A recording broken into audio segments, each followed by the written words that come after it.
Well, hello everyone. This is Kenji here in rainy Asheville. Please send sunshine to Asheville. In exchange, I will send you some rain, like in Sedona. Okay. Well, welcome to the upgrade call today. I'm pretty much going to be in the background today because we have a very unique guest presenter that would love to speak to you today about her work and to do a little group Akashic Records reading and to answer some personal questions. So I'm going to let Michael, our beloved webmaster, for all of you that are new to the membership, Michael and I run the business. And John, who lives in Missoula, Montana, does our audio editing and on occasion video editing. And on occasion, Michael will do audio video editing. He's also very great with graphic design, among other things. TikTok. He's becoming very famous on TikTok. So go visit him there. We're going to be on TikTok pretty soon. Okay. So here's Michael to introduce Daniela. Okay, Michael, it's all yours. Hey, everybody. Welcome. Hello from Smoky, Oregon, where the smoke outside is at toxic levels. So I'm inside with my air purifiers. Kenji, we will gladly welcome all the rain you can offer us. It is, it's renewing. There's fires across the West Coast, but it's fully renewing. And Daniela is on the East Coast, and I'm very excited to have her on this call. Daniela is an international spiritual teacher renowned for the clarity in which she channels the Akashic records.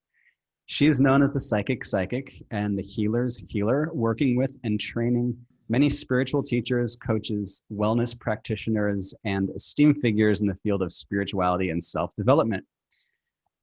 Daniela is a great friend of mine. We traveled Greece together, where she taught me some of the ins and outs of the Akashic records and gave me an Akashic record reading in the cave of Hagia Sophia, which was a giant cave used for ceremonial purposes for thousands and thousands of years on the Greek island of Crete. And it was just remarkable. She was able to channel kind of what was going into my future, and it really gave me a lot of clarity in terms of what I was going to create, kind of aligning me to my purpose. So thank you everyone for being here, and thank you, Daniela. I will hand it over to Daniela to introduce herself and take it from here. Yay, thank you, Michael. And thank you, Kenji, for having me. I am super honored and grateful to be here with all of you.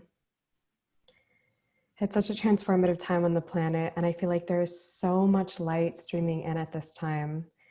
So it's a really exciting time to be diving into this work. So I'm going to be sharing with you what I call an Akashic transmission, and I'll tell you a little bit about what it is. So I call these readings or these sessions, I call them Akashic record readings. And the Akashic records are the energetic imprint of everything that has ever happened, everything that is happening and everything that could happen. So some people know them as like the cosmic library. Some people know them as the cosmic mind. The Bible refers to the Akashic records as the book of life.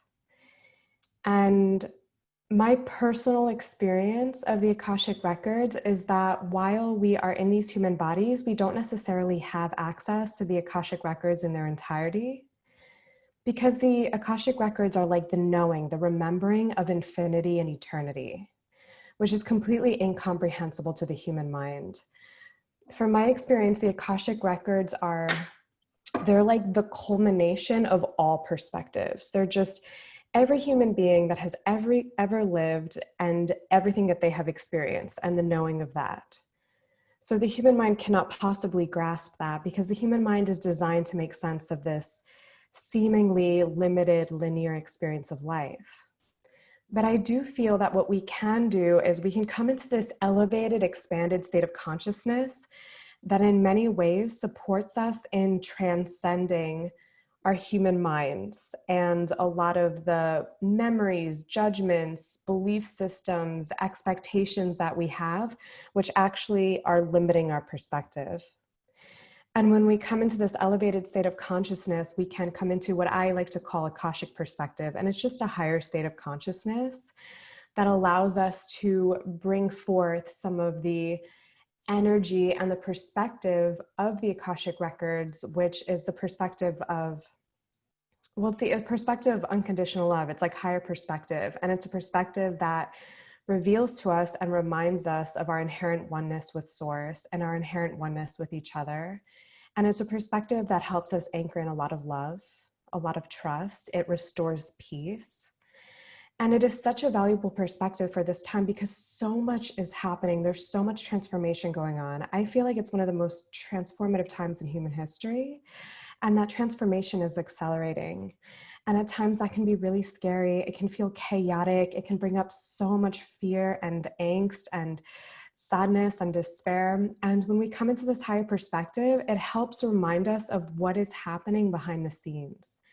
It helps us see what is being birthed from all that we are undergoing. And when we see from this perspective, it's just like, it's peace, it's love. We remember the ways in which we are so interconnected. And therefore, love is our truth. If at the end of the day, we're all one. And we remember the ways in which we are all one with Source, which restores to us our sense of power, our divine power, and it awakens us from a lot of the distortions that the collective human psyche has believed for so long to be true and real, and a lot of these stories that we've been perpetuating that don't necessarily serve us, like these stories of victimhood, these stories of other human beings being like the enemy or the problem, like the problem is out there, that antagonistic type of energy that we're seeing arise in the collective human psyche at this time. It's not necessarily the truth from Akashic perspective. And when we come into Akashic perspective, it can really inoculate us, so to speak, from what is happening in the world, not getting like sucked into it and becoming these anchors of love, seeing everything happening through a clear perspective so that we can hold space for it all without getting roped into these very divisive type of energies of us versus them, or believing there is some sort of external like group doing something bad, doing something wrong, which we really see playing out at like an all-time high right now. So that's what I'm going to be sharing with you. My process is that I say a prayer, and I came up with a prayer. It just came through me.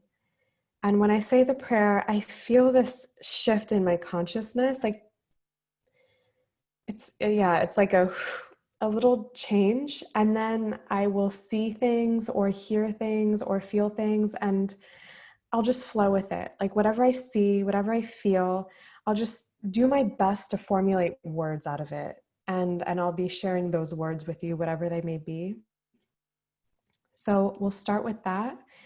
And then when that is complete, I'm going to open up to questions. And all of you will have the opportunity to ask questions. And the way that I usually do questions is on Zoom, there's a feature where you can raise your hand. Do you want to explain, Michael, to them now how they can do that? Yeah, so if you tap the participant panel, if you tap the participant button on the bottom, you will see the participant panel. And on the bottom left of the participant panel, there is a little blue hand. And if you tap that, a blue hand will appear next to your name. And that way, Daniela will know that your hand is up. So you can raise your hand if you have a question, and then I'll like feel into all the names, and usually the energy just lands on one name, and I'll call on that name. And typically what tends to happen is whatever they ask, I'll just share what comes through, and then people at the end tend to say like, wow, my question was answered in that other person's question, even if we never got around to that person's question. Or people put their hands down, they're like, my question was totally answered. So that's how I'll work with the questions. And you can ask anything. It can be related to humanity at large, what's happening in the world right now. It can be personal. A lot of people like to ask about perhaps like any disempowering habits or patterns they've been engaging in that they want to release. They like to ask about goals and visions, big decisions. How can I this? Or yeah, anything that's on your mind. And if it's a personal question, because we're in a group container, I tend to tune more into the group and answer the question as it is relevant to the group versus going to like really detailed, specific psychic information on one person's Akashic records. Although sometimes that does come through as well. Does anybody have any questions before we dive in?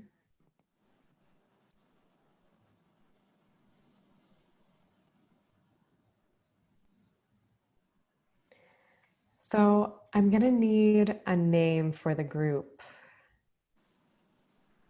It looks like there might be some questions. There's 3 blue hands up. Sunshower, Remy, and Maureen. And these are questions, just general questions, not Akashic record questions. Maureen says no. And if you want to unraise your hand, just press the blue hand again. Oh. Okay, yeah, if you have a question, you can unmute yourself and ask it. Not for the Akashic records, just before we dive in about the process.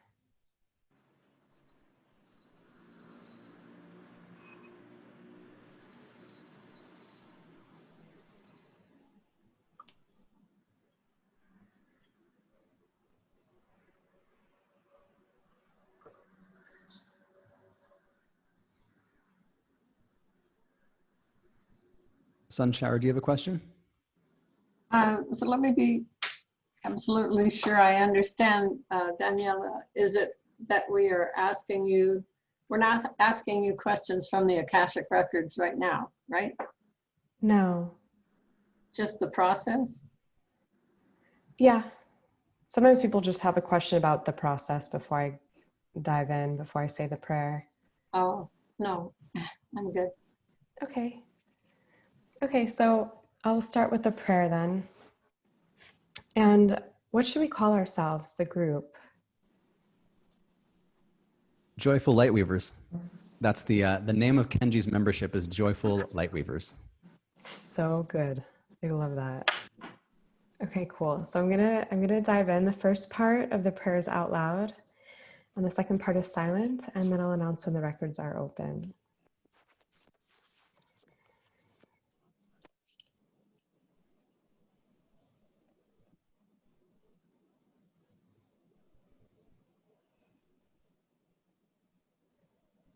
Spirit,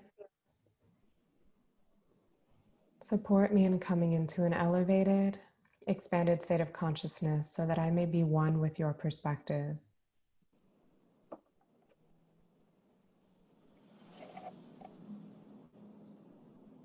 Set aside the totality of my personality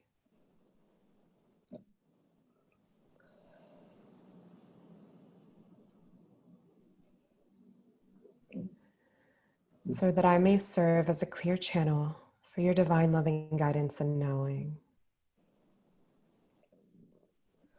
Allow me to see the joyful light weavers as the joyful light weavers are seen in the light of the Akashic records.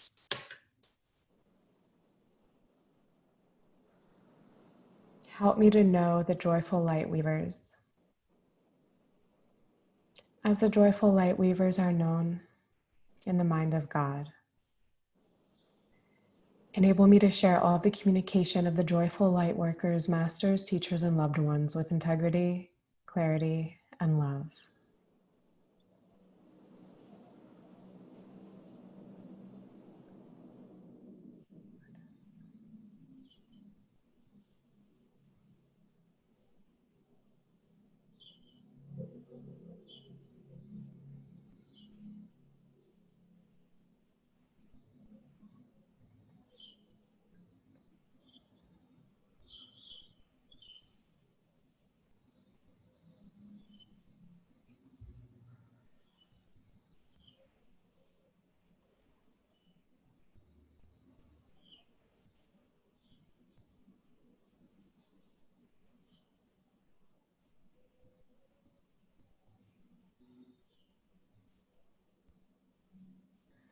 And so it is.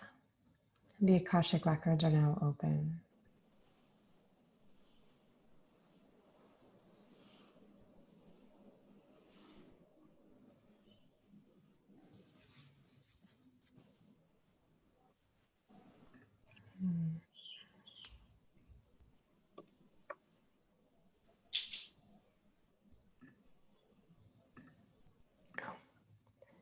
I was trying to mute someone who's unmuted, but I forgot I'm not the host and I can't.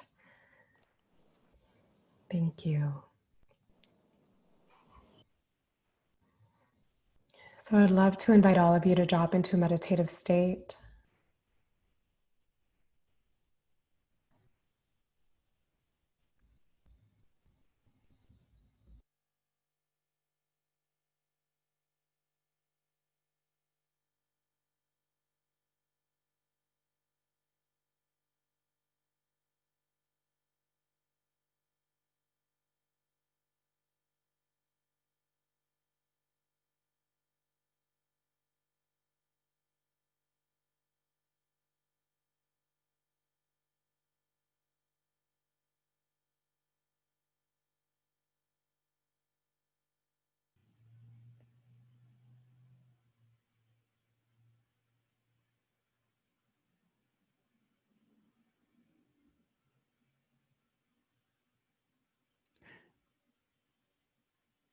Daniela, sorry to interrupt, but there was a technical difficulty and everyone was muted. Oh. And so when we dropped into deep meditation, we were all meditating so deeply that we didn't hear anything. And I know everything happens for a reason. So, whoa. Yeah. So that message was for Divine Source. That's so interesting. Will that be in the recording? Probably not, right? No. No, because it was muted.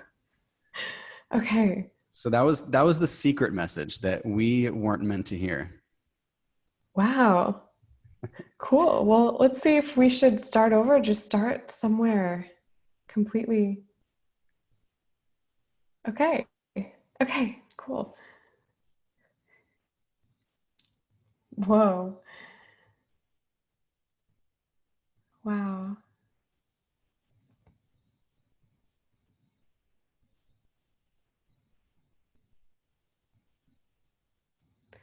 So I'm just being taken on a completely different journey now, the way in which everything rises and falls and is created and destroyed, birthed and then dies.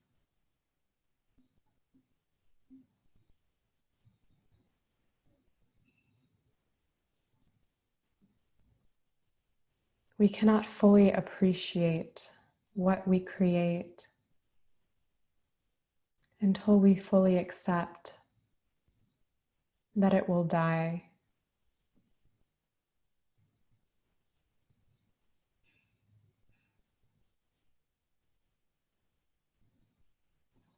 And collectively at this time, we are undergoing this great death.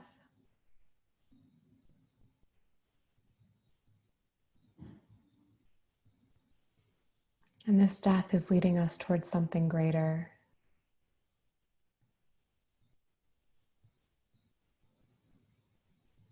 It can feel scary at times, but we are being asked to trust.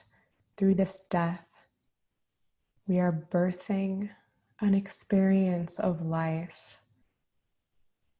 that from our current state of consciousness is completely incomprehensible. Because it is someone of so much love, light, joy, peace.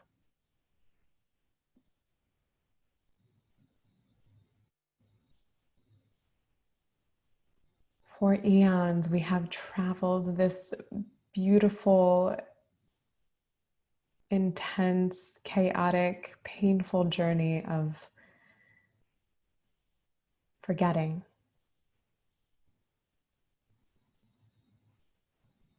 We have submerged ourselves in the experience of ignorance of our divinity, just to see what that is like. And now we are awakening from that. And in that awakening comes the death of everything that we have created from that place of forgetting.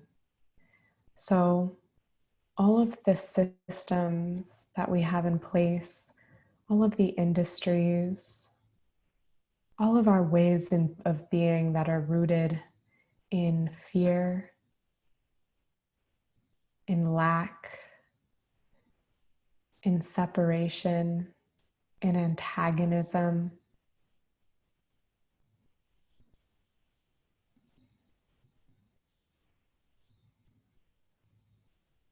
is currently dying. And that's what you see occurring on the planet at this time. It is a necessary change for the birthing of something greater. We are also collectively healing our relationship with death, recognizing that things only change for the better. And if it doesn't seem like they've gotten better, it's because they're not done changing yet.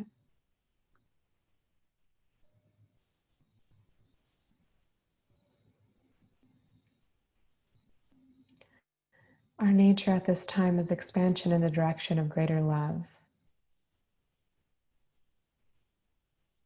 The collective human psyche has undergone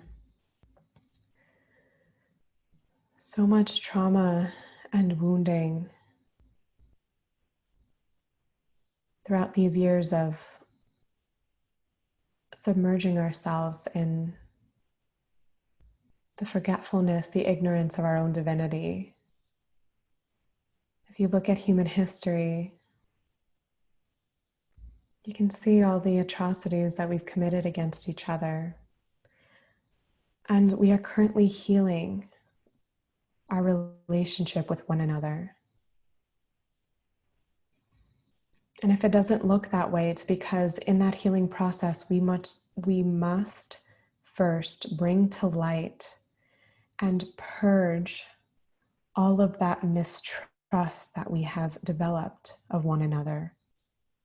All of the hostility, the anger, the antagonism, the divisiveness, victim mentality, guilt, shame, blame.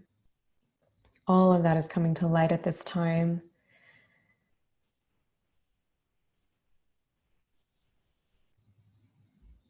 So that we may open our hearts even more. All the barriers that we have to opening our hearts are being peeled away one by one. And that is what you see occurring on the world stage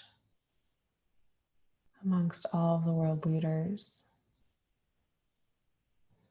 And it may look like a mess at times, but know that these world leaders have been appointed by God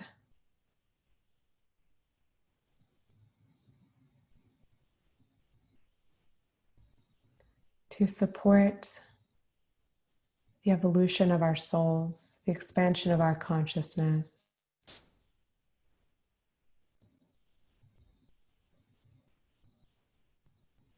That is life's doing at this time. It is supporting the maturation of the collective human psyche. And everything unfolding is catalyzing just that. So know that no matter what happens, you are safe.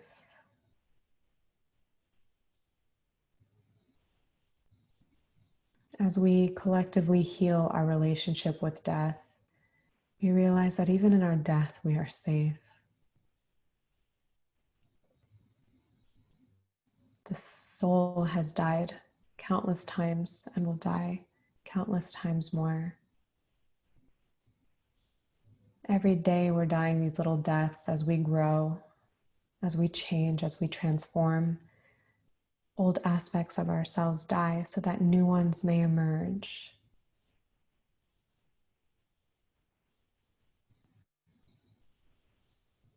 And the more that we can trust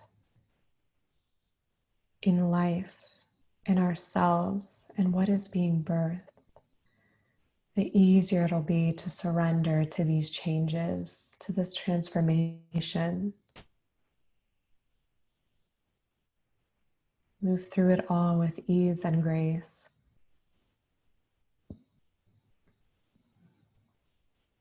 Consistently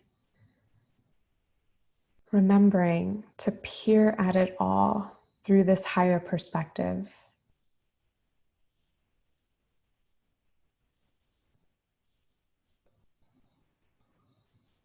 This higher perspective is always here for you. All you must do is trust it and call upon it. And through this higher perspective, faith will be restored in your heart. And you can and will become an anchor of peace, of love, and of well-being on behalf of all.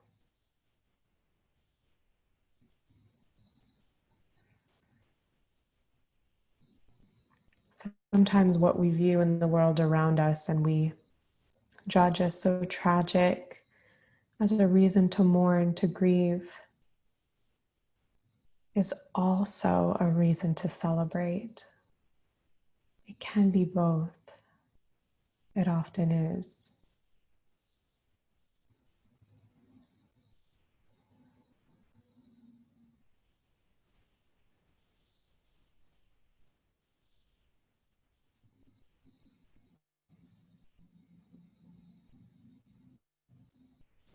So I'm asking, what does this group need to know specifically? And the first thing that I saw was an anchoring in of presence,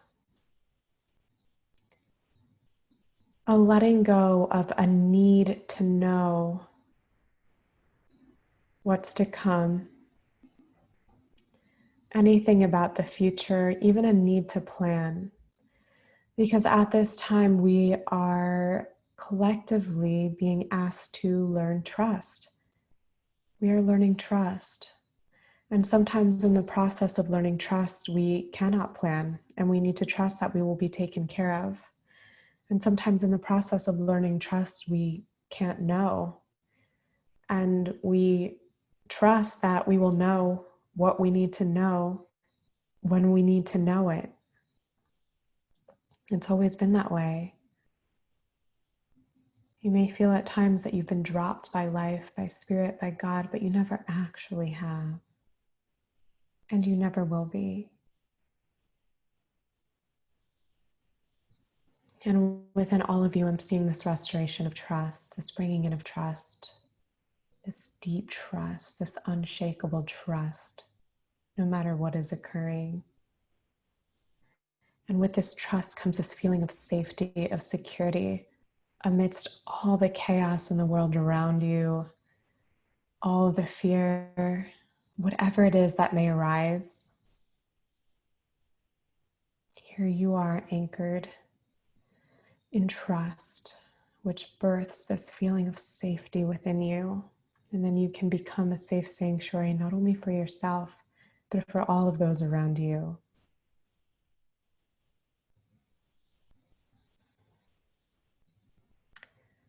It is through living into and fully embracing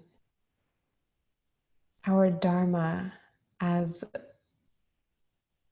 joyful light weavers that we realize our greatest fulfillment during this time, and that we ensure our continued thriving. This is a time where many of us are being prompted to step up, to show up in service and devotion to the other aspects of self, to all the beings around us. And it is through doing so that we receive the fruits of our own gifts, the fruits of our own love. And we feel fulfilled, we feel joyful, and we thrive no matter what is occurring. It can be important at times to retract our energy from certain areas of focus that could disempower us, drain us, or bring up unnecessary hostility towards others, bring up blame, bring up pointing fingers at someone else. This is your fault. Become mindful of any time that you feel you may be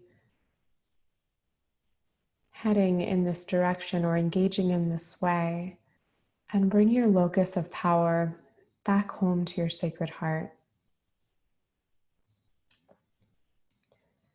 Bring your focus on what it is here, or bring your focus on what it is that you are here to gift, to share, to be, to provide for the world around you.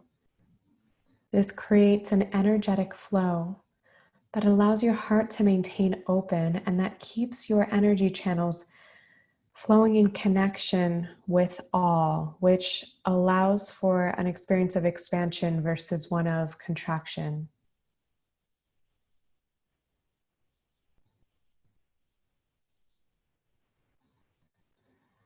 The Akashic truth of what is happening in the world is that it is nobody's fault.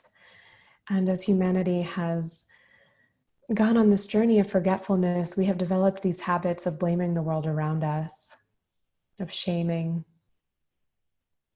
of thinking that it's the government's fault, it's that country's fault, it's those people's fault, it's someone else's fault. Yet no one is to blame. There's innocence at the heart of all beings. When you see someone behaving badly, it is because they have been treated in that way, because that is what they have been taught. And before that behavior was imprinted into their way of being, there was innocence, there was purity. So nothing is anybody's fault. We've all been shaped into who we are by the world around us, by our experiences, by humanity, by our parents, by our culture, by our society. At the heart of each being is innocence. And this is not their mess to clean up. This is not their problem. It is our mess. It is our problem. Everything that we see playing out in the world around us is our karma to clear. It's ours. We are one.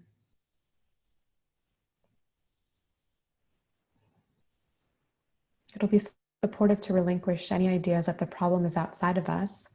And then beyond that, relinquish any ideas that there is any problem. It's all an opportunity to grow, to shine, to share, to become more of who you are, to embody more of your divinity, more of your power, more of your truth, to claim your truth, your experience for yourself, and to cut ties with the lies that we've been feeding.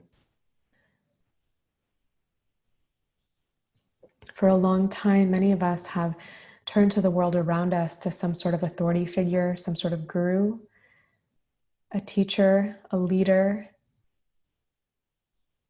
a government, a parental figure, to guide us, to tell us what is occurring, to tell us how life is, to tell us what we should do to save us. At this time, we are being guided to bring all of that focus and attention back home to ourselves, to become our own guides, to determine for ourselves what life is and how it is.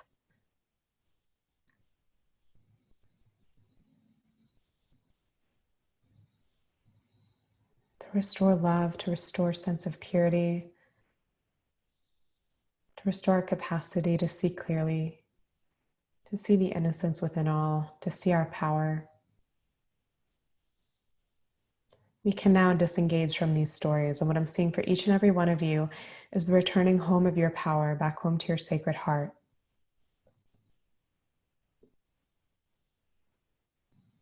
This life is your life. To do with it as you choose. And there's so much wanting to be created and birthed through you. your divine, integral, incredibly important aspect, being in the unfolding of all that is, in the writing of this human story.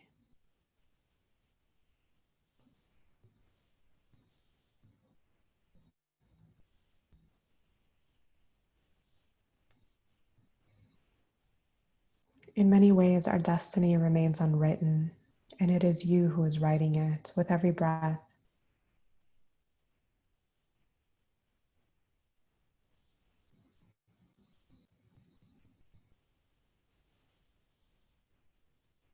With every word that you speak and share, every choice and decision that you make, you are such an important part in the unfolding of it all.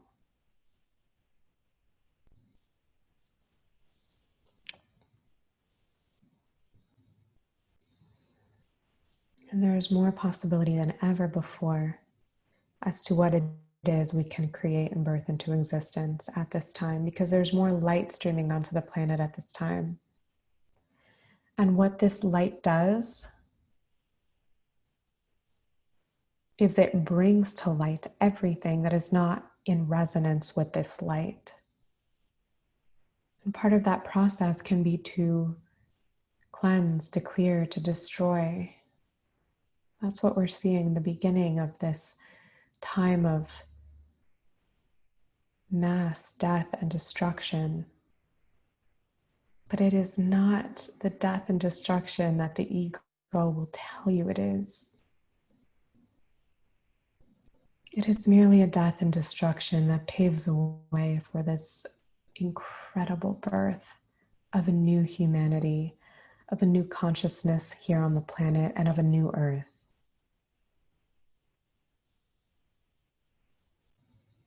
Stay rooted and trust. You will be cared for every step of the way.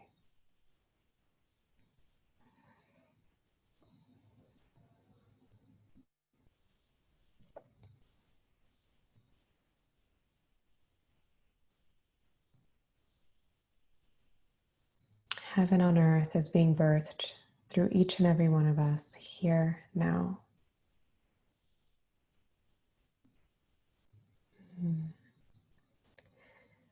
And so it is.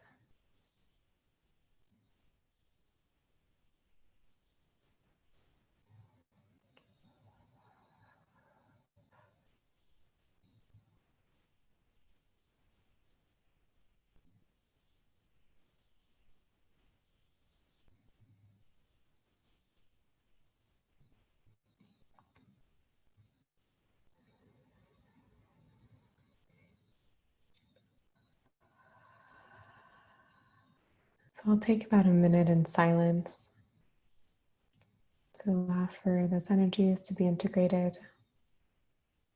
And then we'll open up to questions.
Thank you.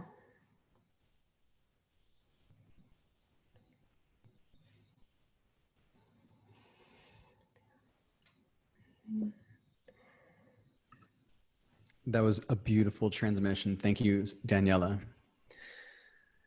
So If you'd like to ask a question for Daniela, just press the raise hand button. And if you have, for some reason, change your mind, just press the raise hand button again and your hand will go down.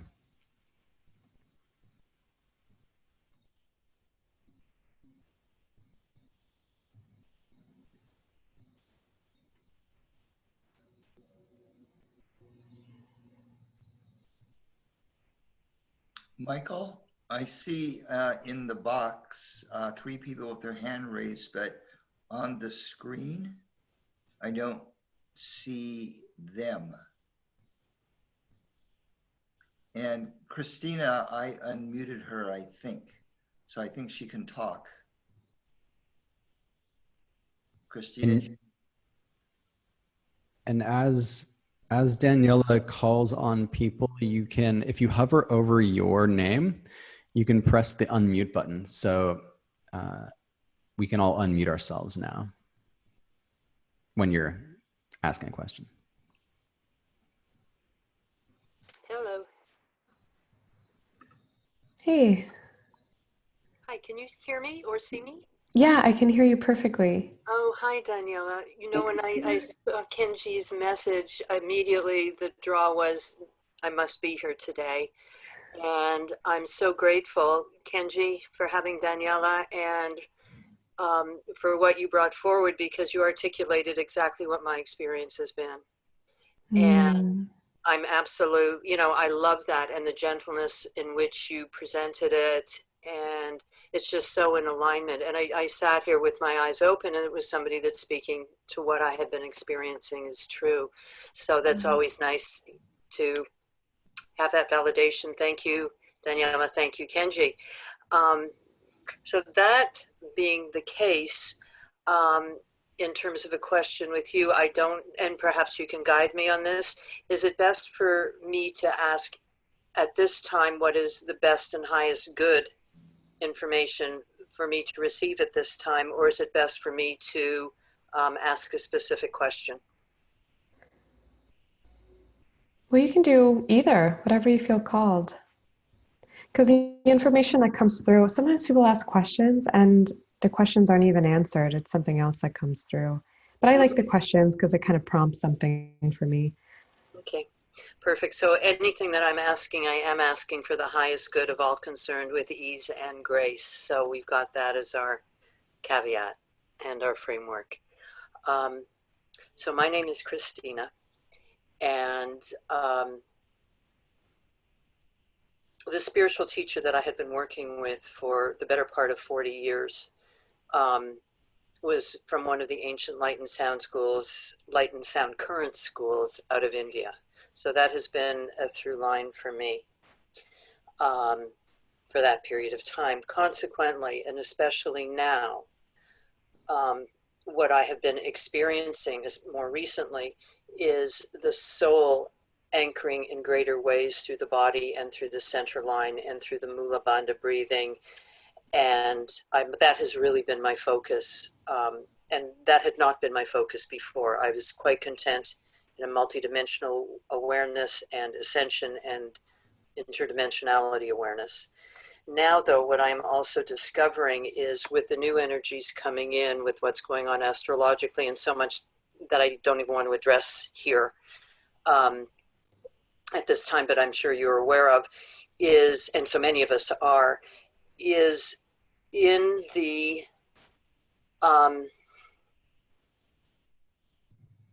as the darkness is being released and the light is elevating, and I do believe we have already crossed into, you know, the light is ahead of the game. I have really a very hard time as an empath processing, experiencing a lot of the negative energies, and they do affect me physically, they affect me emotionally, they affect me spiritually. I've got the tool that I've used, and I'm hoping you can help with this, is asking who does this belong to? But I have to be in a conscious present state and not wrapped up in what I'm experiencing in order to receive that. So that being said, I've been aware very frequently and over many years of almost a presence working, seeing through my eyes. So it's like a remote viewing type of a thing. And I need real help at this point in getting rid of that. It has been extremely detrimental to Getting my rid of what? more of somebody looking through my eyes. It's like a Mhm. remote viewer type of a thing that has been affecting me for many, many, many years. And it affects financially, it affects other people around me, and it's been very, very hard. And I don't know where it sources from. Okay, so I'm going to start. Well, I'm going to ask you more about that last part at the end, but I'm going to start from the beginning, which was the first sense that I felt, like even just when you first started speaking, which was an opening of your throat. And this is relevant to everybody in the group. And it's like truly an opening here that comes from further clarifying our perspective so that we can speak more to it and share more of it. And so that a lot of the work that we have done starts to like formulate, it starts to take form, it starts to be truly lived. And in really living it, then we begin to express it more and more and more and become these beacons of light for all the world around us. So I saw an initiation for you around that is really truly starting to anchor in. And the other transmission that I saw around that was when we step into that, like into that sharing, there can be something that is, and bear with me as I clumsily do my best to put words to this. We step up as leaders. And you can think of a leader as like perhaps a king or a queen, right? They're in such devotion and service to the world around them, to their village, and their village, the people turn to them and look to them. And what a king or queen knows is that when someone in their village has a problem, or the village has a problem, that's not their problem. That's my problem, because I'm here to serve that. So it's the same way with an empath saying, whose is this? It's all of ours. Mm. Because we're all one. And if we are experiencing it, it's our karma. And there's been a huge distortion, I think, in spiritual teachings when there's blame someone else. Like, I feel bad right now because you feel bad, and I'm empathing you're feeling bad. But I It's don't. always reflective. If we don't have it in us, then we wouldn't be experiencing it. So it's always a reflection of self. Exactly. And it is always a divine opportunity to relate to what it is we are feeling in someone else differently. It's like, I think the reason that spiritual teachings or spiritual teachers will often say, ask whose is that? Because we don't want to like believe like, oh, I feel bad. Now I feel bad. I'm anxious. I'm depressed. Like, we don't want to own it in that way at all. We want to take full responsibility for it, just meaning ability to respond. Mm-hmm. To respond to it, to interface with it in a way where we become these divine alchemical containers for whatever it is that makes its way into our field. It's like, there's also another thing about like, oh, just let it go, like just release it. It's like, no, we alchemize it. We bring the light of our love into the container of our being, into our body, and then we lift the frequency of it. And in doing so, we raise that we bring that higher frequency into wherever it has come from, because we're all so interconnected and interdependent. And in many ways, that's our role here on the planet. And I feel like a lot of light workers at this time are shying away from their roles because it feels challenging. It feels heavy. It's like we look around at the world and it's like, whoa, there's so much to clean up and heal right now. And it's like overwhelming and overbearing, but we just start with the moment. We just start with the moment by having so much trust and faith in our capacity. Like, we are so capable, each and every single one of us. And I feel like another big distortion has been that to think that there are forces that are like evil or bad or doing us harm. While from one perspective, this is very true. There is evil in the world, and there is bad, and there are forces that want to do us harm, but all from a place of love that only catalyze our own awakening, that bring us closer to the remembering of how powerful we are. So everything ultimately serves that. Absolutely everything, every situation. And the more that we can relate to these forces in that way, the more that we can receive them. Because when we resist them, we know that whatever it is we resist persists. Why? Because everything that comes into existence is here to serve us in some way. So it's not going to stop existing until it actually serves us in the way that it is here to serve us. When we resist it, we can't welcome it in. We can't receive it. So when we accept it, when we trust it as a form of love, then we can integrate the learnings from it and like really let it in. And once we integrate the learnings of it, it takes new form because it has served us in the way that it was here to serve us. And that's how it is with all like harmful, dark, demonic, like evil forces. So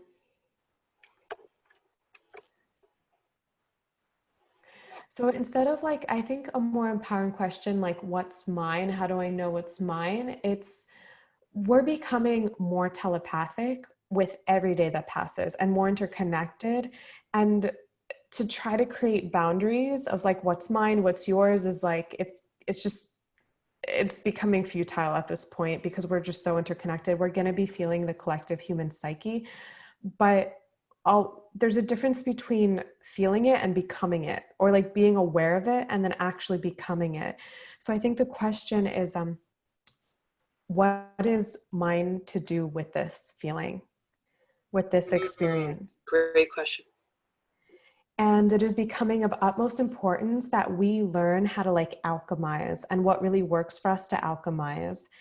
And I'll share some practices for me personally that really help. Well, accessing the Akashic records is like my number one thing. Just like, let me come into my meditative state, and anybody can access the Akashic records. All it requires is like, I call it a pure heart and pure intentions, just like some form of like, okay, I'm doing this to serve love. And then the ability to come into what feels like a more receptive, trusting, still state of consciousness. And through that, those are the only prerequisites to coming into a higher state of consciousness. So that helps. Sometimes I do cardio. Sometimes I need to scream and cry. Sometimes fasting, sometimes breath work, connecting with the earth, like just really getting into the earth. All like sometimes just lying on my bed, palms facing up, eyes closed, like guides, angels, masters, teachers, and loved ones, please help me to transmute this, help me to understand this, speaking to the emotion, sometimes just feeling it, like it's always something different. So the more that we connect with our own inner wisdom, the more that we're going to know what to do with all of this. And we'll find that we'll be moving through things more quickly and more efficiently. And we'll actually be experiencing more and more joy, even amidst all the like woe around us.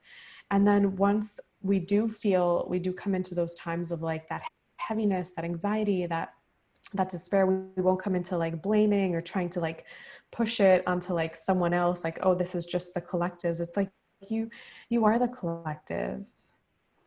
We all created this mess together. Like we all did this together.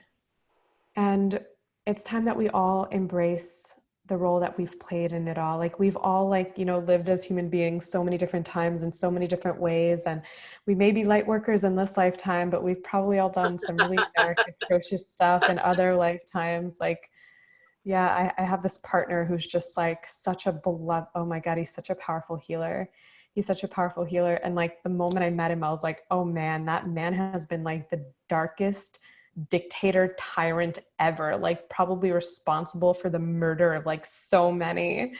So now his karma is to be this incredible light worker. And we really all played our roles in what we've created here on the planet. And that's why we're here on this planet, because it's our karma. So it's time that we own our karma. And when we own our karma, it becomes so much easier. I know that in my family dynamic, it can be challenging at times, right? There can be a lot of heavy energies. Anytime I feel like it's your fault, like it's just you guys, you know, you guys are hard to get along with, you guys are so negative, it just perpetuates the feeling. But as soon as I'm like, all right, this is mine to own, mine to experience, how can I relate to this in a more loving and empowered way? That's how I then reclaim my power to create the shifts that are mine to create. Versus, you know, this abandonment, like boundary, like it's like, yes, we want to set boundaries. You know, there are so many different perspectives on this stuff too, because I'm also only speaking to one perspective, because there is another perspective where it is really relevant to create boundaries and recognize that, okay, this is not mine in this moment. But if it keeps knocking, if it keeps coming, then it probably is yours to alchemize, to shift, to relate to welcome in some way, and to stop resisting.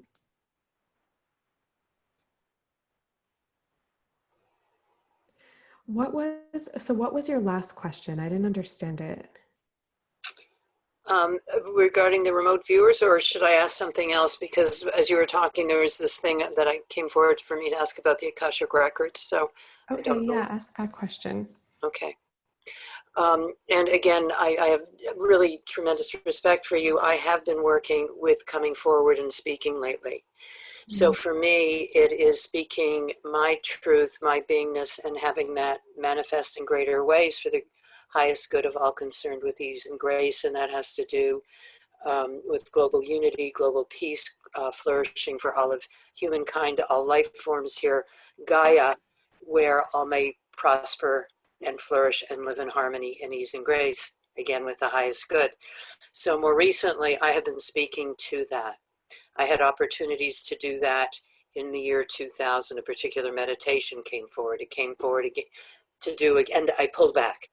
Came forward again to do in 2012, and actually spoke with some people at one of the huge peace institutes about incorporating it into their thing. I've delivered it internationally, and now it's like that service is more important to me than anything else. So there is, I live, it's almost like three-leggedly. There's one part of me where the ego could self-aggrandize, okay? There's another part of me that has known tremendous abuse in this and in other lifetimes, you know, and ancestrally and all of that, that is terrified of being front and forward, speaking out and being seen. And then there's this third, limitless energy of who and what I am in spirit. See, and now you hear my voice when I am in that. My voice shifts, my back straightens up. That kind of encompasses all of that. So I am hoping, and I'm asking God, those who are helping us at this time, through you, whatever information you have, that you can help me come into greater alignment with that, so that I'm no longer afraid, that I am no longer hiding. It has been very challenging for me in this lifetime, and I seem to be able to stand up for people. There's no racism. For me, it's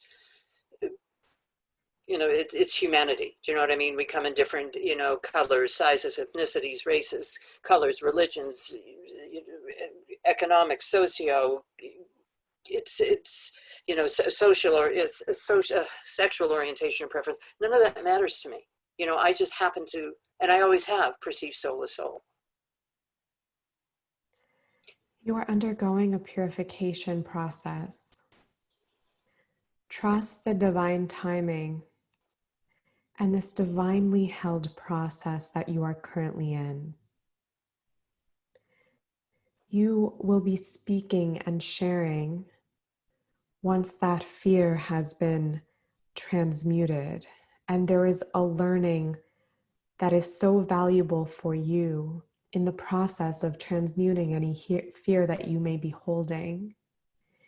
If you are not speaking and sharing yet, it is simply because you are not ready, because you are perspective. Hold on. It's something beyond perspective because it's all still clarifying within you.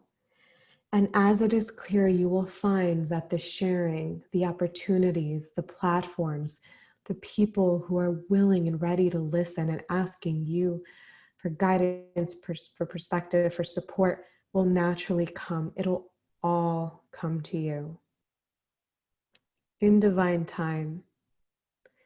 Trust this process. It does not need to be rushed. It does not want to be rushed. You have everything that you need. And I just see your intention as so clear and your path as you're just walking that path. Like that's where you are headed, but you're still in the process. So you don't want to jump ahead, but it's coming. I mean, the first thing I saw, just like as soon as my energy went to you, was just this huge throat chakra opening. So yeah, So yeah. it all feels very simple and aligned. Like it really does feel very aligned.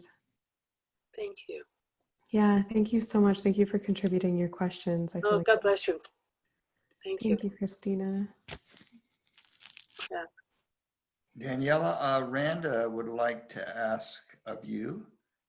She's up there at the top row next to me, actually, up there on the screen. Oh, Randa, yes. Randa. Hi, Daniela. Hey. Thank you so much for that beautiful meditation. Messages coming through are so pure and beautiful, and the flow of it is just so, it touched my heart. Mm. And something in my head told me it can't be that wonderful and easy. So my heart, yes. The mind, it's the mind that's been absolutely resisting something. It's all these ego personas that I have felt I've been creating to align with the collective. And it's absolutely ridiculous. The dialogue that goes on, the mind chatter that I'm hearing. And I know it is me, but it's not me.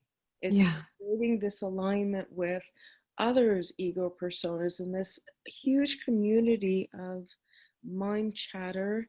And I'm aware the collective is purifying and we're getting rid of so much old, unrequired baggage and moving forward. It's not serving us anymore. But how do I stay in my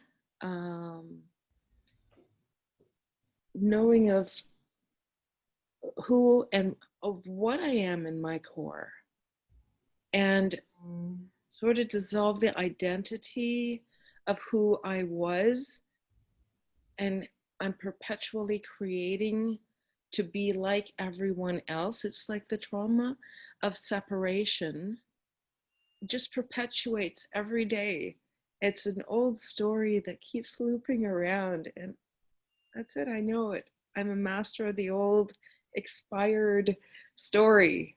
And it's just fatiguing me. And I have a pain that's been there for 2 months. During the COVID experience, I was in Egypt. I go back every month, every year for a month. This time it was 4.5 months. So I guess something it came on just very suddenly. And I just feel so much heaviness.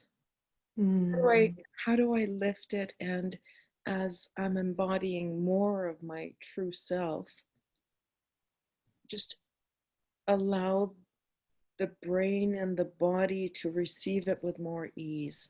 Why am I resisting it so much? There's some clarity I can get. Maybe is it ancestors? Is it my own personal? Is it the collective agreements? So let me. Or is it karma? Interestingly, as you were speaking, I saw like there's still that like propensity, like, okay, so the first thing I saw was that you're not resisting it as much as you think you are. It's just here. Yeah, so it's to even let go of that. And then like in the question, like, is it this or that? It's like still that propensity to want to point or blame something. Meanwhile, there's actually a divine perfection to what is unfolding within you. There are many layers to what it is that you are moving through. It's like you're peeling off so many of these layers. And instead of thinking that there is something wrong or that you are doing something wrong, why am I resisting? It's more about directing your attention to how far you have come and to the divine perfection within you and within your process. To direct your attention, instead of like, this is hard or challenging or like, why am I resisting or what am I doing wrong? To direct your focus towards where it is that you want to be headed and trust that you are headed because your heart knows. And that softens the blow, so to speak, of the challenging times of when you go into that mental chatter space. It's like you can work more with, instead of wanting to change it or judging yourself in any way for it, actually bring forth this energy and this experience of embracing it completely. Whatever the mental chatter may be, whatever your process is like, even if you feel so resistant, can you embrace that resistance? Can you surrender, accept, relax, and love even that? Love is the most powerful alchemical force. So what it is we want to change, we often need to love first. And then we can't love something when we have labeled it as bad or as wrong. It just hurts. It feels painful. What? I allow it in and welcome it. I do meditations a lot. And what I gave you was the human perspective I'm experiencing. Yeah. The knowing and the love inside me, I welcome it in. But it just is, maybe I am quite open to so much. And it's so much, how do I put this? The energies are so persistent and it's always there. So it's, how do I make it easier to welcome it in and efficiently alchemize it without having to spend the entire day and night? Because I have a life, I have jobs. This is my passion, but it's like I've left everything else. I've left the social life. This is my highest priority because it's a gift to myself and it's a gift to the collective. So I just I really love the tool that you gave. What in this, what is mine to do with this? That's a wonderful tool. So that I'll incorporate. And it's just learning to speak in a softer, more gentle, efficient way that I feel like something has to open up, as if like this cap, this dark cap is dulling and fogging my mentation. It would be so much easier if I could just speak to that and lift that out. Is there something in the Akash about foggy mentation and non-clarity? Because it's a lot of chaos.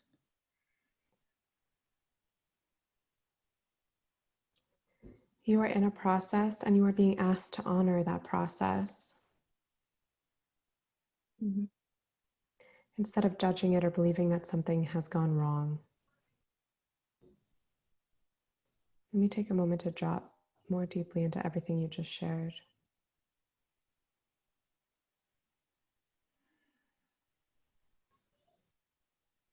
There's nothing wrong with you.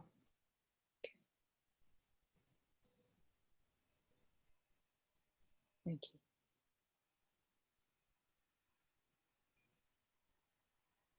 Let yourself think your thoughts. Let yourself feel your feelings. Give yourself more freedom, more space to be your authentic self without any control or attempt to shape yourself into something that you're just not at this moment.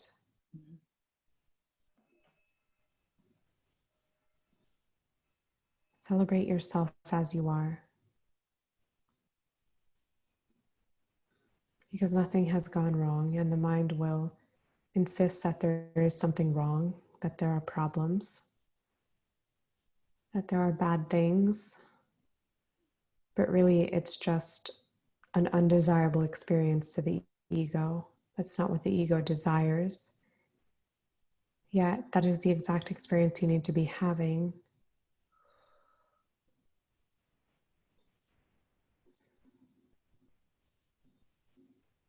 And that's why you're having it.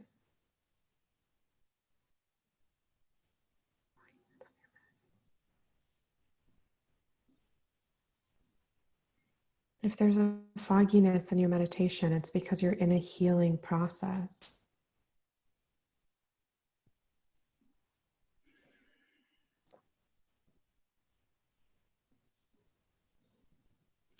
I see for you personally, like more permission to like expand into your feelings, whatever they may be, or into your experience, like really expand into it and like be it completely. Like whatever that is, just be it, like be in it. Like sometimes I pick up irritability and like anger, and I just have to be so irritable and so angry, and I just have to be it completely, like and as soon as I try to be like, nice and spiritual, it just like gets really weird. Like it starts kind of leaking in other ways and lasts a little bit longer than it needs to, and can almost like create like honestly like sickness in my physical body. So Is that need to, what? is that feel of being spiritual is equal to the niceties. It's letting myself just be whatever I need to be. You're right. Yeah. Like yesterday, I was in such a mood. I mean, I spoke to Michael. Michael like heard it. I was in such a mood. And it was like at one point, I was like, all right, I'm going to do a workout to move through this. And then I was just like, I'm just so angry. And I like went to the bed and started like punching the pillow. And I was like, I'm angry. I'm angry. And then like this woman came to mind that I felt like really mistreated from. And I was like, I hate her. I was like, I hate her. I hate her. I'm angry. I'm angry. And it was like just letting myself like feel that, like giving myself full permission and just knowing that it's like all complete and total nonsense. Like I love this woman. I love her. I saw her the next day and just like so much love for her. But I needed to like move through that like anger and like really give myself full permission. Otherwise it lingers, it lingers, it lingers. And then I had to go through a process of like, why am I angry at her? And it was like, oh, because she's reflecting back to you something within you that you really don't want to see about yourself. And like, just, yeah, it was just fully understanding. But the first step was just going into that, like, and just being like grumpy and like, it's okay. Like we can be everything, and we inevitably will be everything, especially in these times. We will be grumpy, we will be agitated, we will be irritable, we will be angry. And can we give ourselves permission to be even that without like I get angry at people, but don't take it like seriously, like full permission to get angry at people, but no permission to actually blame them for your anger. It's like we have the human experience and simultaneously we have higher perspective. Like with my partner, I get so mad at him and I'll tell him, I'm like, I'm so mad at you.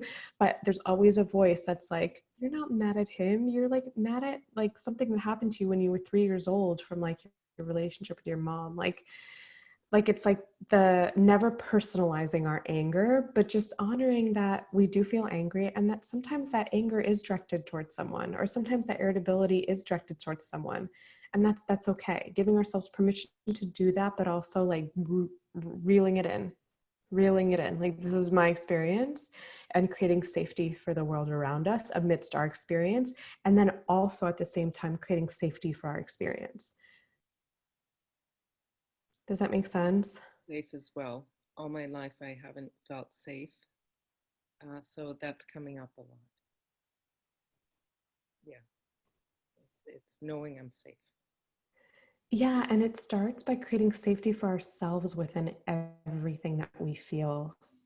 It's like so quickly, like I know that me a year ago, I would have judged myself for feeling anger. And like that's not a safe emotional space.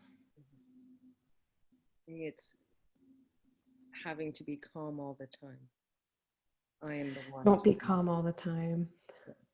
People come to me. I'm the one that is. What? I'm the one that people come to because I'm calm, cool, collected. I don't freak out on people. So I freak out on myself though. So that's something to work with and allow myself to feel. Thank you.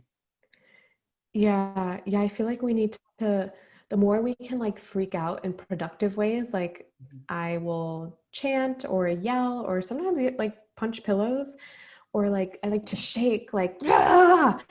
Then the more like truly, authentically calm and collected we can be for everybody, like super consistently.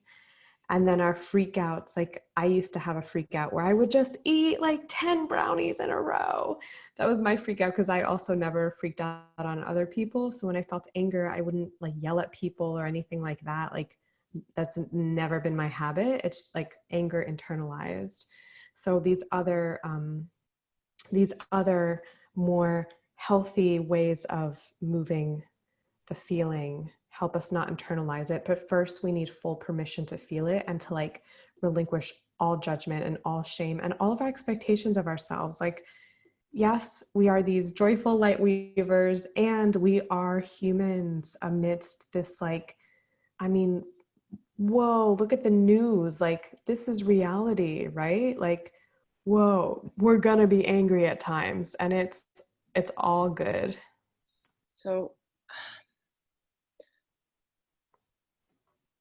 I'm a physician and I deal with a lot of patients, and I come home feeling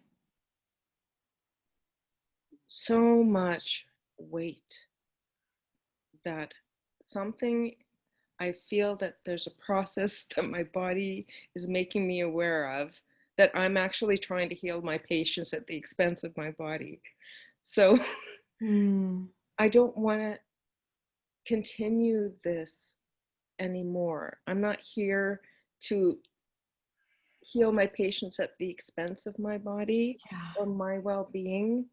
This empathic, the negative empathic programming, it's got to come to an end. So It's what I'm seeing it not as empathic. I'm seeing it more of like it's like this insidious like martyrdom, like yeah, martyr. It's like the martyr conditioning. yeah, I've done a lot with that archetype, and it's just, I'm working through it. I'm working with it and through it. And thank you. Thank you. Yeah.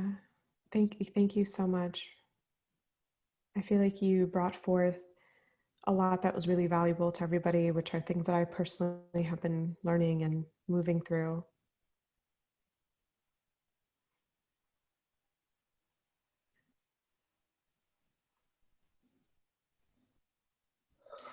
And when I ask about the martyr thing, it was like, I'm not here to be a martyr. I'm here to thrive. Mhm. And through my thriving, I support you in your thriving. Like one of the old ways is like, oh, I meet you in your suffering to somehow help your suffering. Yeah, lower my vibration to meet your lower vibration so we can both suffer together. I don't want that. And yeah, and it kind of does make sense in some ways because people crave intimacy, they crave connection. So when they're suffering or at a lower vibration, they feel connected to you, they feel intimate with you, they feel that like the yumminess of connection if you can meet them there. There's a lot of phrases that collective or people have used, like misery loves company. So we've created this. We just love company wherever we're at. We do, but When we're happy, we want to be met in happiness too. happiness, So yeah. yeah, it is about, hold on, let me feel. You help your patients heal by like embodying the highest level of health you could possibly embody. Yeah. And It's my ideal, but I go home, pretty much don't leave the couch. it'll be helpful for you to be more present with your personal experience. It's like sometimes the empath can be way too present with the experiences of everybody around them. Continuously come back to your own heart, to your own experience. What are you feeling? What is your body moving through? And that presence with yourself will help you to become aware of when you're starting to like get a little bit bogged down by things. And then you can start to clear them. You can know, okay, what is it that created this? What is it that is actually occurring in my field right now? And what is mine to do with it? And then you can begin to clear it so that you can maintain a clear field because it starts to accrue. And then once it accrues, we get exhausted. And then when we're exhausted, our alchemical power is greatly diminished. And that's how we create these like day in and day out states of like, ugh. But like if we catch it at the very beginning, when we still have a lot of our energy, it's just, we move through things pretty quickly.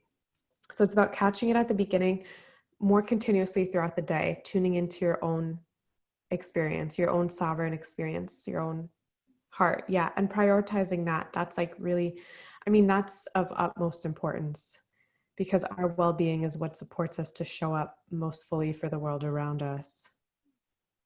Well, I don't want to take others' time. Thank you so much. Thank you so much. Thank you, blessings. Thank you. So Kenji and Michael, are we okay on time? Go as long as you want to. Oh, glorious. Does anybody else have a question they'd like to explore? Maureen has her hand up. Yay. Hi, thank you. I've been, gaining a lot of insight from what you've been sharing already, but I've also been going through my own I feel like multiple transformations and changes, well, that's the same thing, but, and growth. I feel like I'm in a growth spurt in a way, but I feel like I'm going in a lot of different directions because I have a emotional with unprocessed and unhealed traumas, and then I have all my spiritual growth and changes, and I'm feeling like I'm going in a lot of different directions, and I'm looking for some clarity and guidance. Anything that would be for my highest good and would be appreciated.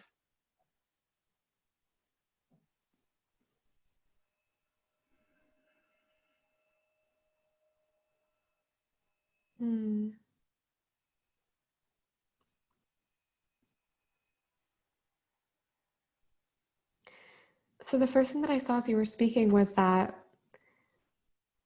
one thing that seems to be missing is you celebrating yourself, like really fully celebrating yourself and taking the time to experience yourself the way that people around you may experience you. Like the way that it's like receiving more of the energy that you put out into the world.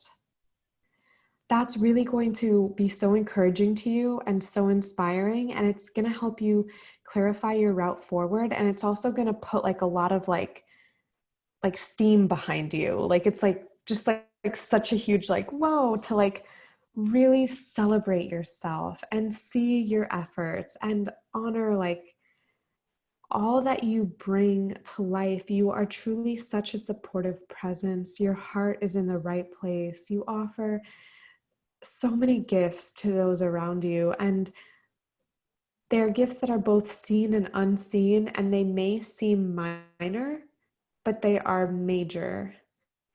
So it's more time in self-celebration, which helps you clarify more.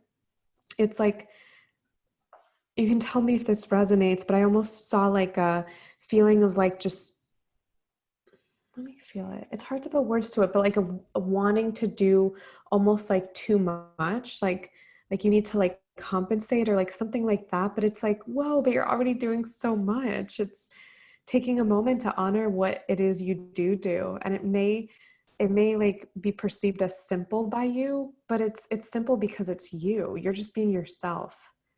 So of course you're going to see it as no big deal. It's just like, well, I'm just being myself. Like, that's just the way I am. But to the world around you, it's like pretty major. It's like, it's truly a tremendous gift and blessing. So receiving more of yourself will really help to clarify what direction to head in, and it'll inspire you and encourage you and bring a lot more energy to everything that you're doing. There are parts of you that are expecting more, and like I see like the impact that you're having, and it's like, but wait, but there's so much already. Like, what do you mean more? Just celebrate you and what is already there. It's really what's wanting to occur. Thank you. So as far as like the separate things that are happening, are they really kind of all connected? They're integrated, you know, the physical limitations and what's happening with me spiritually and emotionally in processing trauma and stuff like that. Are you suggesting that if I just learn to acknowledge more of what I'm giving out, then I'll be able to be clearer? And also acknowledge how far you've come. It's like more self-acknowledgement. It brings forth a lot more energy to you. And also, let me feel.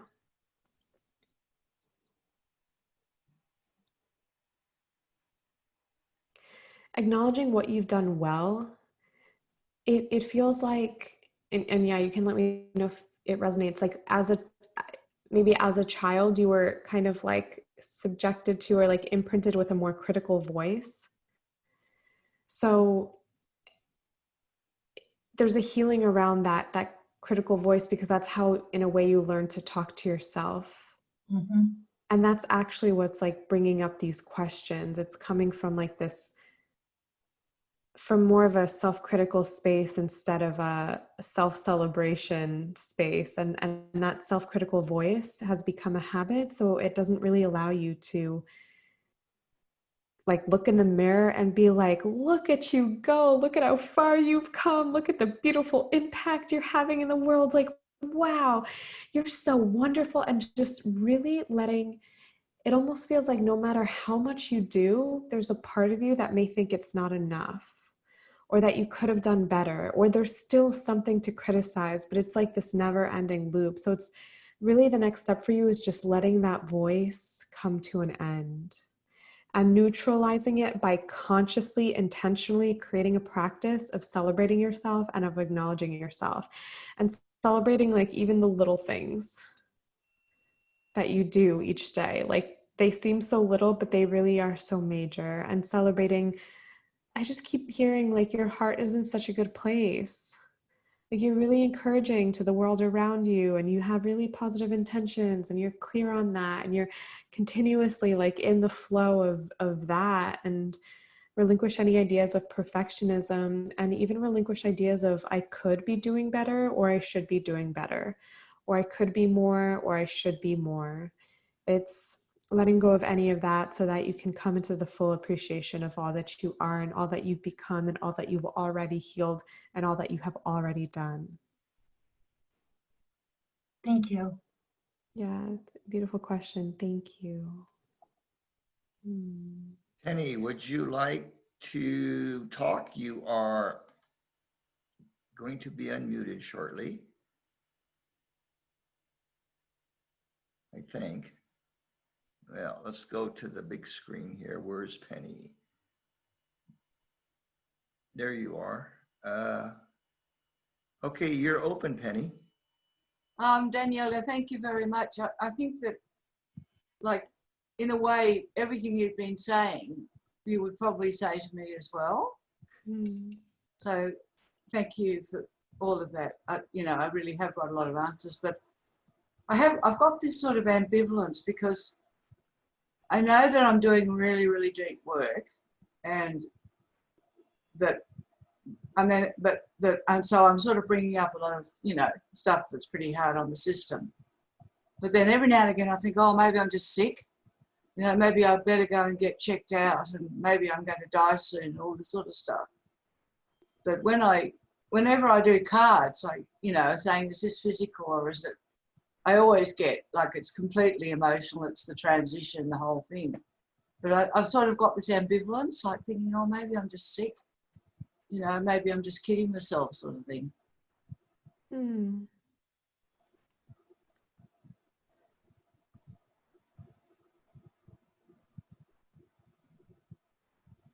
Everything is merging so completely at this time that it feels like every physical symptom has emotional, mental, energetic components to it.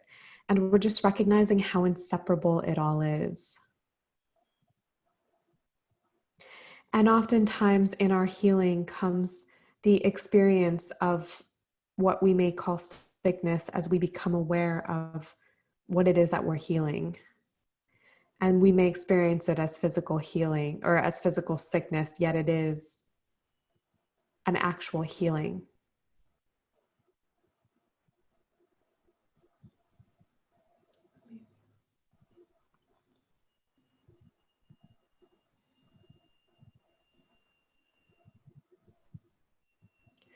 There are a lot of ideas of death circulating through the collective psyche at this time.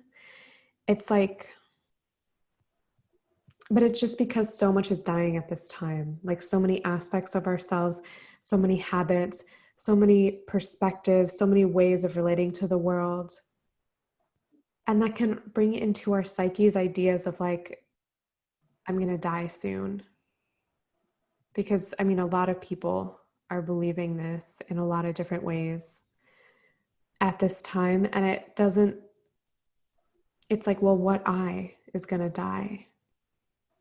Like, what does that even mean? It's like allowing ourselves to feel into what is actually dying and where that voice is coming from. Do you have a more specific question? Do I? Yeah. Well, am I physically sick? Do I need to go to the doctor?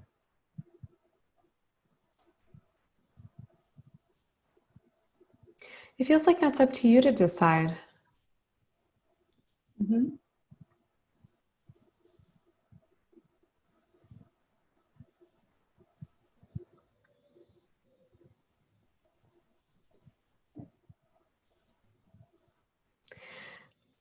I'm receiving such general perspective right now. The perspective that I'm receiving is that everybody to some degree is physically sick, and everybody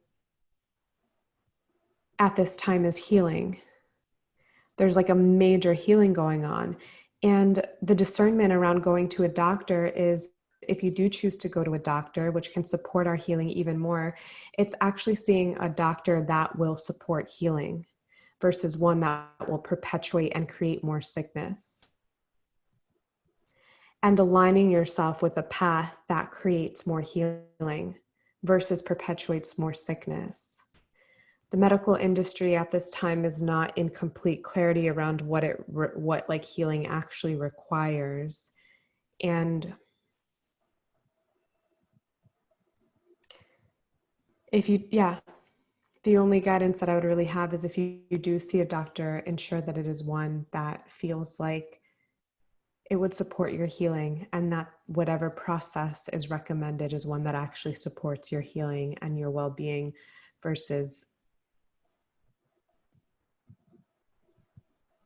like keep like distracting from that.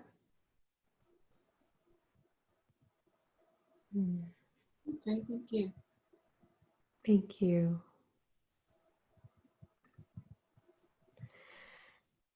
Okay, I'm going to.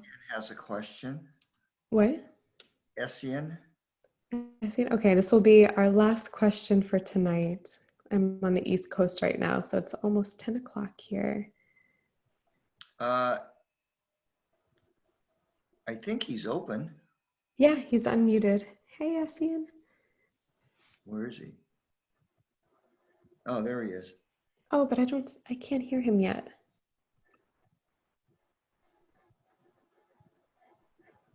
We can't hear you.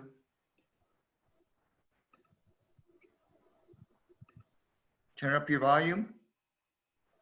He's Make sure muted. Okay, I'm going to ask you to unmute.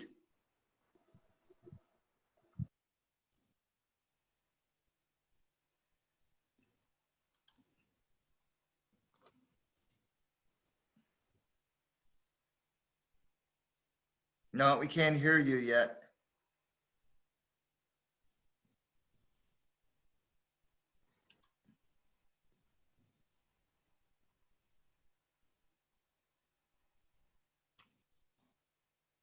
I think Michael dropped off the line. Essien, on the bottom left, next to the mute button, there's a little triangle. And if you tap the triangle, it says select a microphone. And perhaps if you choose a different microphone, it may work. Can't hear you yet. Can't hear you yet. You can also type your question if you'd like. Can't hear you.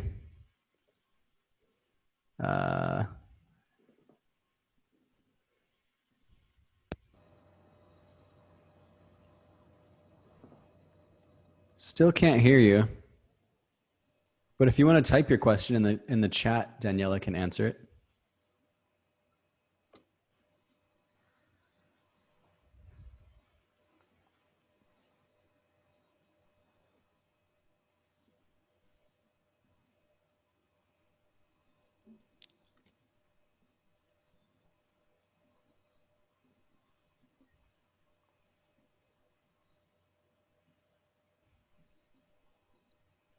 Try it again. Oh, there it We goes. We got can hear you now. Yay. Great. Got me now? Yeah. Okay. Ms. Gail, my question is this.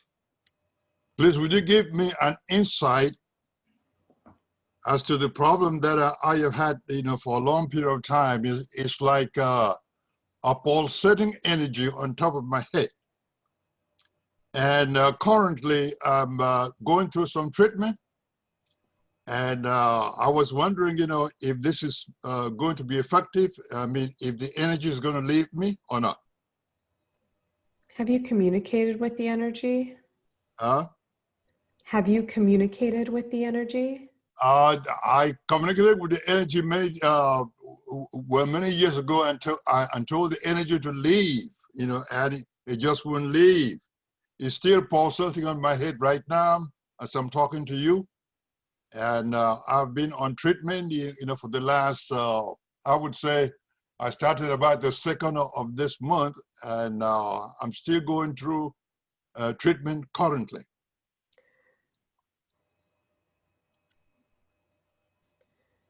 What does the energy tell you? It doesn't tell me anything, it's just that I associated myself with some people many years ago, and I think either somebody put something on me or I picked something up from them or something like that. And I've been struggling to get rid of the stuff, for quite a while now. I'm going to take a moment to really All right. to fully drop in. SCN, where do you live? I live in Goose Creek, South Carolina. South Carolina, okay. Yes.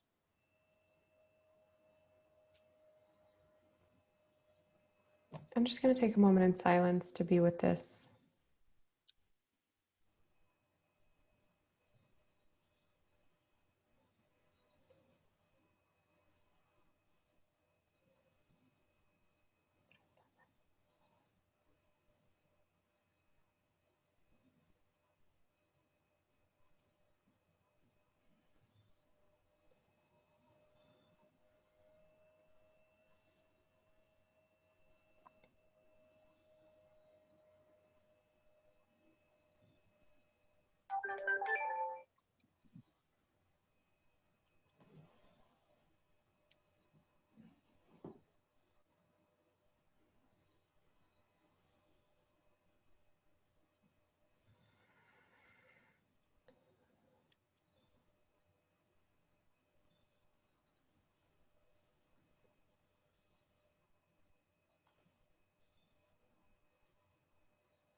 So, okay, so I did what I could with the energy, but this doesn't feel like it's necessarily my area of specialty. I know that ultimately the energy is actually serving your awakening in some ways. And if you could email me, I'm going to send you a link to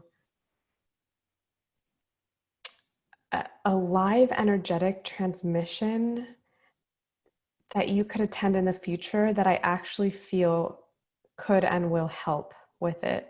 Mm. It's really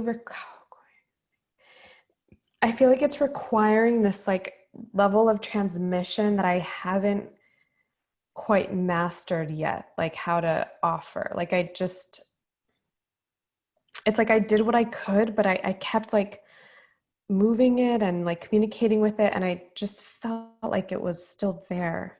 Yeah. So yeah, I'm still learning and growing. So I'm gonna send you to someone that I just felt like really can. Okay. So yeah, so I'll send you an invite to that if you email me. All right. I appreciate that. Thank you. Yeah, thank you. Thank you. Yeah. Okay. Okay. Danielle, would you like to share how people can contact you and your website? Huh? Yes, I would love to. So my website is danielagill.love. I spell my name with one L, Daniela with one L, Gill with one L. And you can also find me on Instagram, Daniela Gill Love, or Facebook. You can look me up, Daniela Gill. I host these free workshops on, it's actually danielagill.love. Oh, Thank you, Kenji, for, okay. yeah, thank you. So that's my website. I have these free workshops on Fridays. So I have one coming up this Friday, actually on relationships.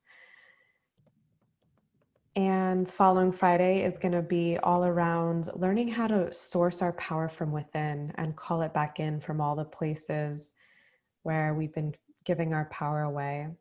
I also have a training coming up. It starts on October 19th. It's an Akashic Records practitioner training, and you'll be learning how to access the Akashic Records and do so for yourself to support your own transformation, as well as do so for others should you choose to. Yeah, it's been such an honor to be here and to share with all of you. I really appreciate all of you. So thank you. And thank you so much, Kenji, Michael, for this invitation to be here. Kenji, thank you for sharing your amazing audience with me. It's really nice to be here. Thank you. Yeah, thank you.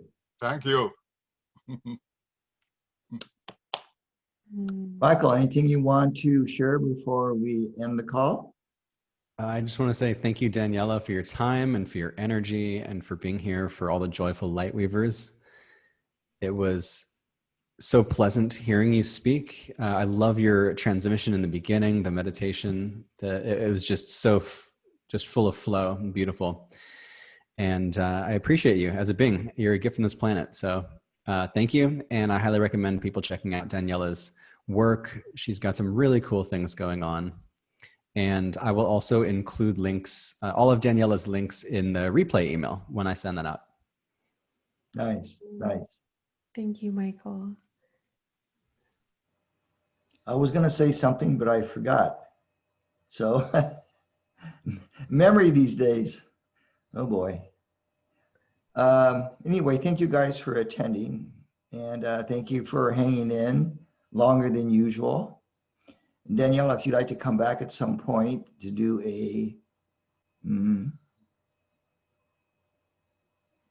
another aspect of your work, you're welcome to. Ooh, I would love to. This was fun. Thank you. Let me see here.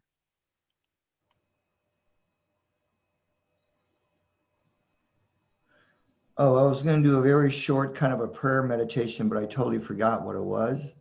Oh, but what I wanted to say was, in spite of the glitch, the audio glitch where Daniela was muted, I felt the energy. So when you guys get to that part in the replay where she's talking, but you're not hearing anything, close your eyes and just receive very deeply, because it was very nice energy. See, that goes to show you the energy, when it can bypass the conscious mind, it goes really deep. Right, Michael? It's true. Yeah, I felt it. Thank you again, Daniela. Many blessings to you and much success to you in your travels. Thank you, Kenji. Okay, you guys all take care, and thank all of you that asked questions tonight. And we will see you in, I think, 3 weeks for the October membership call. Okay, thank you guys. Good night.